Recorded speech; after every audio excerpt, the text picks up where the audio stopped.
All right, and good morning. Who could make it for this? All taken with health precautions, which I say in simple word, COVID is gone.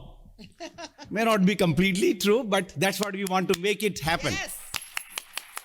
And as those who know that for the New York City, New York, this is the first live meeting. Of course, it's a big virtual part, which people have over 1,000 or so close to, will be participating. But more importantly, we really wanted to have an in-person meeting.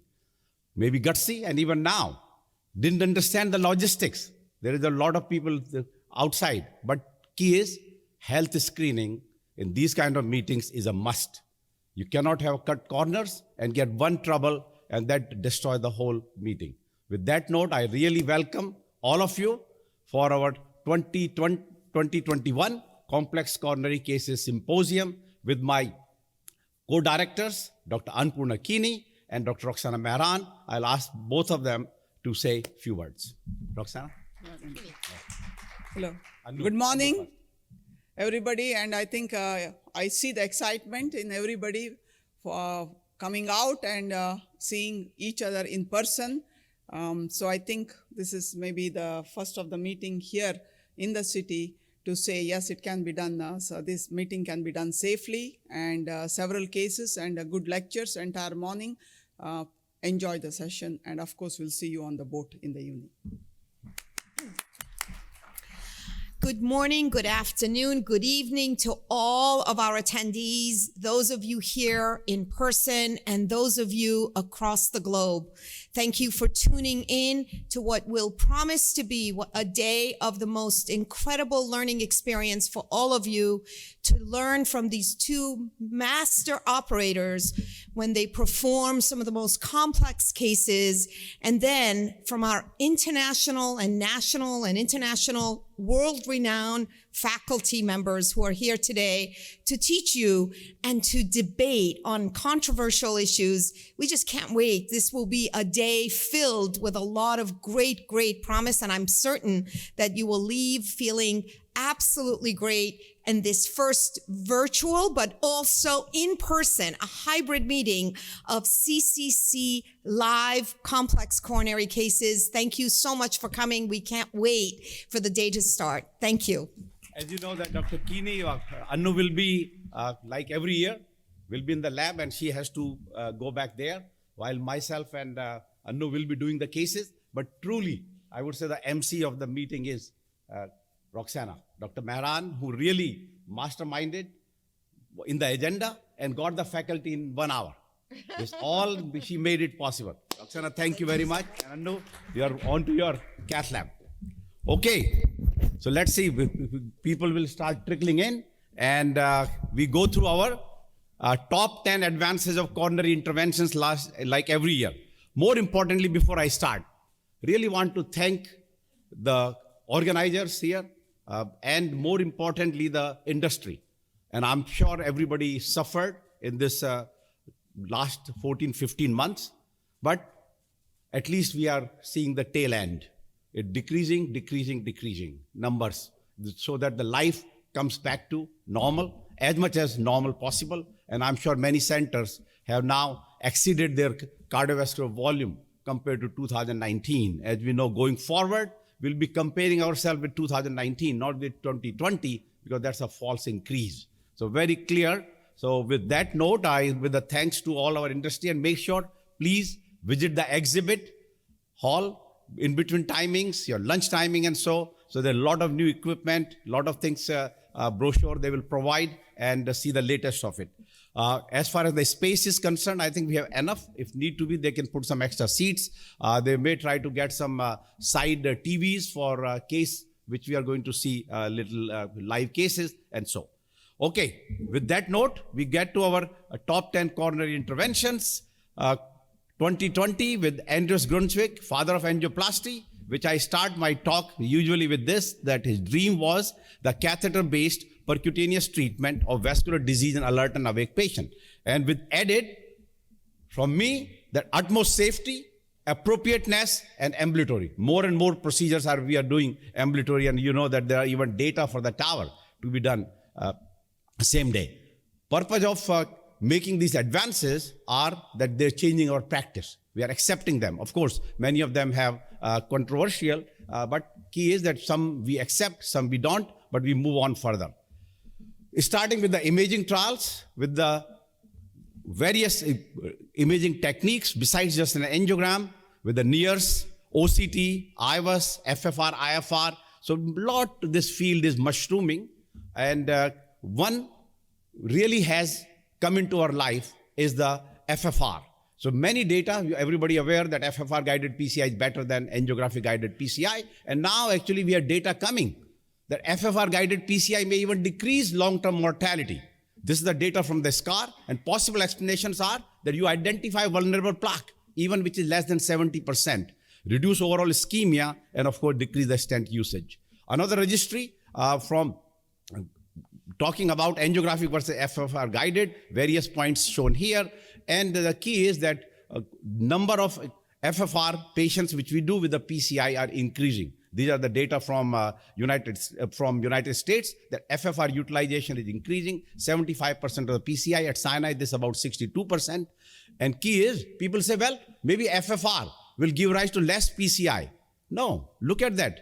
FFR group, higher revascularization, and angio group, revascularization of 4% versus 18%. And of course, the PCI versus cabbage numbers are there. Again, similar data like SCAR, Sweden, that lower mortality from 0.6 to 0.3. Other endpoints were not different. So this is understood. FFR guided PCI is better.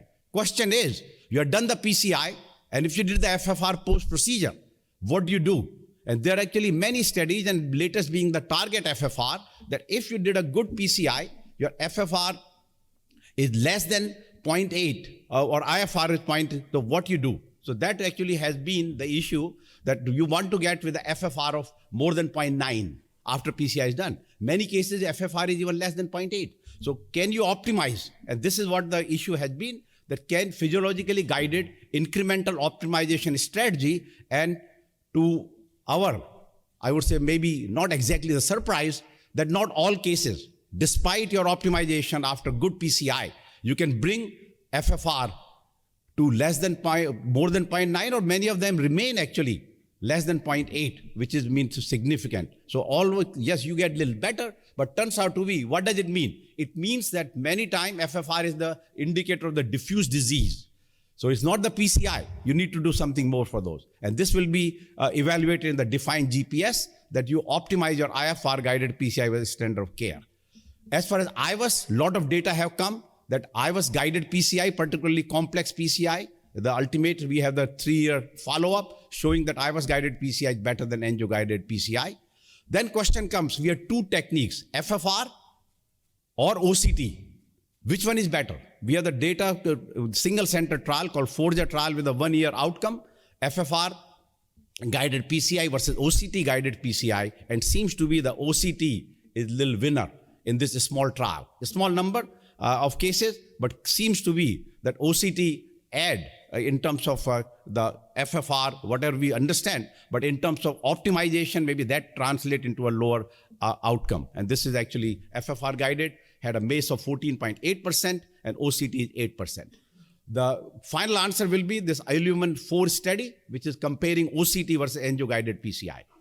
The second, drug-coated balloon or drug-eluting balloon, with the many data which have come, is basically that small coronary arteries or in-stent restenosis and data have shown that drug-coated balloon works very well for the bare metal stent, but for the DES, it doesn't matter whether you should do a drug-coated balloon or re-DES.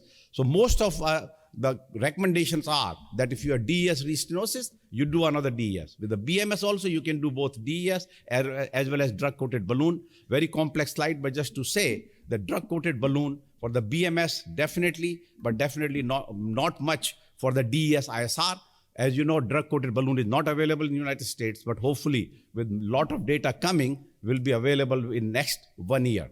Small coronary arteries, some data have been in the past. This is the Piccoluto 2 randomized trial comparing drug-coated balloon with the Zions, and basically showed no difference. Actually, you can see overall in terms of TLR, MI, and various other endpoints were identical. So the drug-coated balloon didn't work in the small vessels. Then the all issue about the survival after coronary revascularization using drug-coated balloons, because we know in the peripheral, there has been a controversy about high long-term mortality with a drug-coated balloon in PAD, and this meta-analysis using all the trials and basically came up, all these trials of the drug-coated balloon basically showed actually for the coronaries, it may have a slightly lower mortality, both total as well as cardiac mortality at 3 years. And these are basic difference was mostly in patients with the in-stent restenosis, and reason is that you have lower depth dependence, less new atherosclerosis, less additional stent in the ISR, and less vessel thrombosis. So drug-coated balloon definitely has some advantage, more so in the in-stent restenosis. Then colchicine, Lodoco 2, we know that inflammation is coming to the center stage. Now we are knowing that more and more patients are less than LDL of 70. The anti-inflammatory field is mushrooming, and colchicine, many of them have been tried with success and some failure, but colchicine, which works at various levels, at the ribosomes, the microtubular cytoskeleton, NRP, and at the activate caspase, all these funny names, along with neutrophil activation and IL-1 beta release. So colchicine has multiple actions. We know the small trial about a year ago, Colcott in acute MI, better than placebo. And this was the colchicine in patients with stable coronary artery disease, a large number of patients, about 5,500, and randomized, and basically found that colchicine use was associated with a lower primary endpoint and trend towards lower MI. So question is, as you see the death, there is all been in colchicine trial, there is slightly signal of slightly higher death, whether it's a non-cardiac, whether it's because of some infection, inflammation in the body, or some region we are not clear, but that still need to be followed with a long-term trial. But key is that colchicine 0.5 milligram per day. So only thing is that at present, we only have 0.6, which is available by the FDA, but soon, once it becomes the guideline, we should have a 0.5 milligram of the colchicine. As you can see here, the various non-cardiovascular death and other hospitalization for infection is slightly trend higher in colchicine group and so. So this puts to a meta-analysis of all the colchicine trials and basically showed that MACE, as you can see here with the colchicine, 4.2% and placebo 5.7%. And various individual endpoint of the MACE, MI, stroke, revascularization, and you see the cardiovascular death is no difference. And potential mechanism working at the IL level, neutrophil activation, and platelet interaction. So colchicine will become part of our therapeutic armamentarium of managing both acute coronary syndrome as well as patients with the stable CAD. Then what about patients with a low ejection fraction? We actually have two data. One is from Ontario database. Patients with the EF of less than 35% were compared, those whether PCI or CABG, and basically found that CABG was superior in terms of lower mortality at 10-year follow-up compared to PCI. So patients with LV dysfunction. Remember, all the trials of CABG and PCI have excluded patients with LV dysfunction, EF of less than 35%. So this is, we don't have randomized trial, but some data suggesting that patients with low EF, the CABG seems to be superior in the match cohort. Again, it's not a randomized trial, but various endpoints are shown here. There is another study for the left main in terms of the LV dysfunction, whether you do a CABG versus PCI from the iris main, and basically message is very clear that while difference not there in normal LV, mild or moderate LV, but patient with a severe LV dysfunction, again, do better with CABG. So clearly that once patient has LV dysfunction, CABG shows the data in a non-randomized, and I know there is a plan being made for a randomized trial with a low ejection fraction, but the issue comes with a sponsorship. Then the treatment of calcific lesion. This is an intravascular lithotripsy, new device, which has been used in the peripheral coronary arteries. And this actually is a acoustic wave, and it goes like a balloon and emit the acoustic, cause the fracture into the calcium. And the data have been by the CAD 2 and 3, earlier data positive, led to a CAD 3 in United States. Again, not a randomized, but prospective follow-up, overall device did quite well, very little complications, no perforation, and 30-day endpoints are shown here, with the MACE being about 7-8%, which is acceptable, and good device success rate, maybe slightly lower than what we have with other atherectomy devices, but this has been approved by FDA, and we'll show you the case. Because knowing that Sinai being an atherectomy lab, we'll started incorporating IVL in our armamentarium also, and we'll show the case today. Then DES Comparative Trial. So many of the DES, we know the issue with the drug carrier, pharmacological, stent design, that makes the full, lot of changes are happening in the stent, most important being driven by thin strut. You're making it thinner and possible. There are many data which I'll just quickly show. People say, well, what about LED versus non-LED? We actually have the data of the Zetrolimus eluting stent from the 20 trials, that whether you are left LED or non-LED, there was no difference in terms of outcome. Then Bionics with the Nears, again, identical. Combo BioSturt, their combo stent did not work. Then in the Bionics trial, the Orsiro with the Resolute Onyx, similar. Then the Onyx 1, which is the polymer-based or polymer-free patient with a high bleeding risk, and you give 1 month of DAPT in the Onyx group compared to biofreedom drug-eluting stent, and basically showed non-inferior, identical. Seems to be. So therefore now many of the stents now have approval for 1 month of DAPT at particularly high-risk patients. We actually have our own data of comparing 3 stents, Xience, Promus, and Synergy, and basically found exactly similar outcome, and more importantly, complex cases. We defined with the multiple stents, bifurcation, CTO, left main, and similar stent thrombosis in that group. So overall, it seems to be, what did we learn from the DES comparative trials? It's very simple, that most of the current DES stents are equal in efficacy and safety. Thin strut DES is the way to go due to better healing and better deliverability. Biodegradable polymer seems to have no advantage over durable polymer.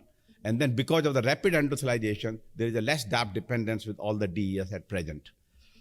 Then our next is the left main revascularization, meta-analysis after the controversy of the Excel with a 5-year follow-up, showing that clearly there was a slightly higher mortality, as we know, although overall outcomes were non-different. But this has been very controversial in the terms of that the mortality, while other outcomes were similar, but mortality definitely was higher in the PCI group versus cabbage. But this is a very nice time-dependent graph showing that at 1 month, PCI better, 1 month to 1 year, both are equal, and it really cabbage gives advantage in these patients with a low syntax score after the 1 year towards cabbage versus PCI. And these are the individual data. So since then, there have been many papers with the meta-analysis. This is the European Heart Journal, comparing all the trials of the left main, as shown here, cardiac death, MI, identical, stroke, identical. Clearly, revascularization is higher with the PCI. Also, the left main PCI dependent on the volume. Those who do, whether you do 5 PCI per year of the left main or you do 40, clearly your mortality goes down by half. Second, imaging. Incorporating the imaging in the left main intervention has shown to reduce mortality on long-term follow-up by various studies. This is from BCIS. So these guidelines still will need to be changed, hopefully, that class 1 indication remains for cabbage, although in the Europe, low syntax score left main is class 1, but in the United States, they all remain 2A or 2B. Then Prospect 2, an absorbed trial of the high-risk plaque. So this was basically to understand the plaque non-obstructive, FFR is more than 0.8. What can you identify the plaque which are going to give trouble? We know the data from the Prospect original, which showed the plaque burden, thin cap fibroatheroma, and MLD, they're all predictive of the future event in the non-culprit vessel in acute coronary syndrome. So Prospect 2 was use the Nears to identify the lipid-rich plaque, and of course the degree of plaque. These are the patients with had both IVUS as well as Nears, and then followed these patients at further, and basically showed that patients, the overall event rate occurred in 13% of cases, which is a little half than what happened in the Prospect trial original. Remember, about 24%. But more importantly, if you take plaque burden more than 70 and the the yellow plaque index of more than 324 had a very high event rate. So basically means that patients who have vulnerable plaque or high-risk plaque detected by OC, by NIRS and IVUS is associated with a higher event rate at follow-up, and the maximum lipid core burden index, plaque burden, MLD remains significant. Then within that trial, embedded was the absorb. What if this high-risk plaque, you put the absorb stent? Would you change the outcome? A small trial, about 180 patients, but basically showed that yes, you have a better lumen if you use the absorb stent in these patients. Of course, we know that absorb stents disappears at follow-up. So lumen remained bigger with the absorb. More importantly, the event rate from 10.7 went down to 4%. So proof of concept is there. Using absorb stent in the high risk plaque, if you can identify, but unfortunately, absorb stent is not available at present, but many more will come. Then we have a lot of data on the P2Y12 inhibitor trials. Alpheus, Sisica. Alpheus basically trial was comparing ticagrelor against clopidogrel in the troponin negative acute coronary syndrome patient, done from the French centers. And so basically by giving ticagrelor, you have a more inhibition of platelet. We understood that. But does it translate into the outcome? And answer that is no. The way we do intervention at this time, antiplatelet therapy did not matter. As you can see here, 30-day outcome and the individual endpoint of the MI stent thrombosis, no difference, including death. So seems to be that ticagrelor or clopidogrel were equivalent in terms of outcome. And so only disadvantage of these stronger potent inhibitors are they cause more bleeding. Well, sometimes it's a minor, but definitely more bleeding. Second trial, compare the prasugrel against the same prasugrel against clopidogrel, more intense, and basically found the similar outcome. And so outcomes were similar, except maybe a slightly higher bleeding in the patients with the intensified loading strategy. So combine both of them. What is the message now? I can say for the acute, based on these two trials, in acute MI, but troponin negative, acute coronary syndrome, it is reasonable to use the clopidogrel compared to this strong agent. Although we as an interventionist in the complex anatomy, just like shown in the Twilight trial, we do use more of the newer antiplatelet therapy, particularly of ticagrelor, although prasugrel is my preferred agent. Patients with older than 70 years of age, popular age trial, again compare clopidogrel with ticagrelor. No difference in terms of outcome, but higher bleeding rate with ticagrelor. So message is repeating. Another was host-reduced polytac acute coronary syndrome. You give 10 milligram of the prasugrel, but should you continue the same dose? We know the trials have shown little benefit in the ischemia, but more bleeding. What if you after 1 month, you make it 5 milligram? And those who are, many of my referring cardiologists in the audience, I've been using 5 milligram dose for last 10 years because you don't need 10 milligram. Now we actually have the data to support that 5 milligram actually do better. De-escalation. So loading dose remain the same, 60 milligram, and the naive and 30 milligram who are on clopidogrel, but followed de-escalation of 5 milligram is better than giving 10 milligram. So key is the cut down on the antiplatelet therapy, which leads to the most important advance by the numerous trials of 2020 is the DAPT duration. Science 2090, 1 month DAPT, Tycho trial. So clearly idea is, can you reduce the duration of the DAPT in more generalized cases, not only high bleeding risk, both high bleeding risk as well as in the general patients. So this was the Science 9028. Dr. Maran is the PI of the trial, and concept was by reducing the DAPT for 28 days or 90 days that you do not compromise the efficacy. And this basically was the trial, were done globally at various centers, including United States, 1 month or 3 months DAPT, and high bleeding risk criteria, which are very common. And basically trial design was that follow these patients either 28 days or 90 days and analysis to see what happens compared to control group of the earlier Science USA data. So there was no randomization, but many of these patients, as we see, high bleeding risk criteria and all death MI, no difference. So that's what the biggest concern was, that you are not going to have a trouble. Same thing in the 1 to 6 months in the Science 28, and bleeding. definitely bleeding favored the short DAPT, and so particularly more advanced bleeding. What about the stent thrombosis? Absolutely no difference, rather lower than the control group. So seems to be that decreasing the DAPT duration is completely fine. We actually have the data with Dr. Maran from our own database of the bleeding, that yes, high-risk bleeding is very troublesome for us. It's not little MI what you had during PCI, but the bleeding. And you see the bleeding, those patients with those have bleeding event, have a higher mortality and myocardial infarction. So then this was the high bleeding risk. What if in all patients, 1 month DAPT? The study from Korea was all patients, 1 month DAPT with a biofreedom stent compared to a biometrics or Ultimaster, 6 to 12 months DAPT, basically showed the same message. Again, message keep repeating. You can take away the DAPT after 1 month and without any adverse outcome of thrombosis or individual endpoints as shown here. Rather, the short DAPT have a lower tend towards bleeding, lower bleeding. The similar, the Twilight trial was repeated in the Tycho randomized clinical trial. That is, after 3 months, you take away the aspirin, and we actually have the data in acute coronary syndrome. Again, no difference. The outcomes, particularly the bleeding, is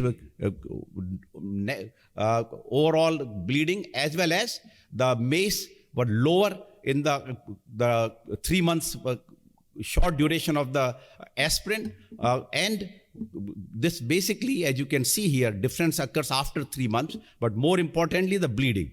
Look at the same. The monotherapy has a lower bleeding compared to the long-term therapy. So key is aspirin removal, and this is in the STEMI group, similar message. So key is aspirin duration, less and less, 3 months, 1 month, and so now then is another trial. What if you don't give aspirin at all, which is just give prasugrel monotherapy?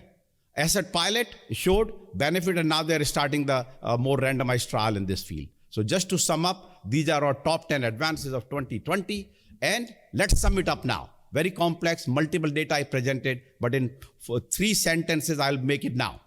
Various DS type, drug-coated balloon in CAD-ISR, left main PCI, plus minus, some positive, some negative.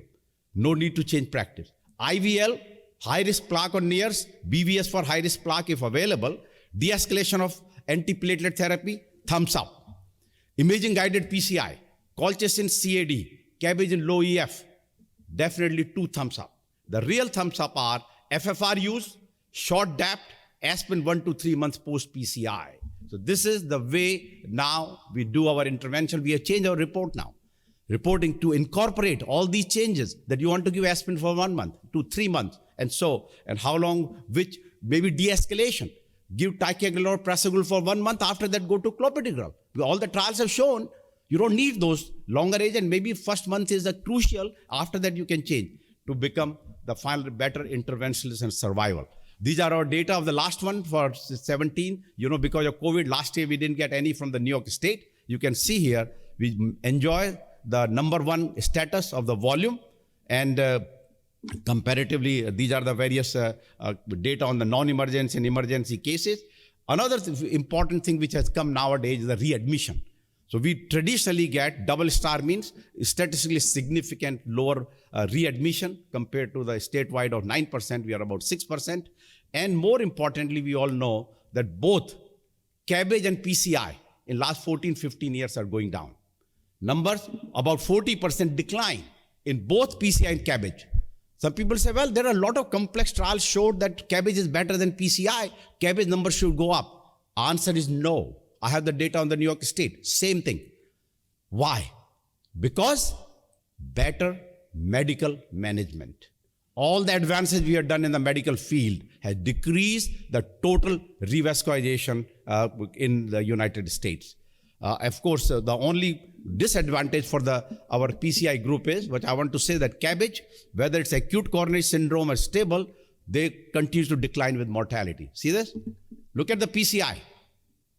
PCI for MI from 4.9 to 5.3, and patients with a stable CAD 0.8 to 1.6, 1.7, almost double.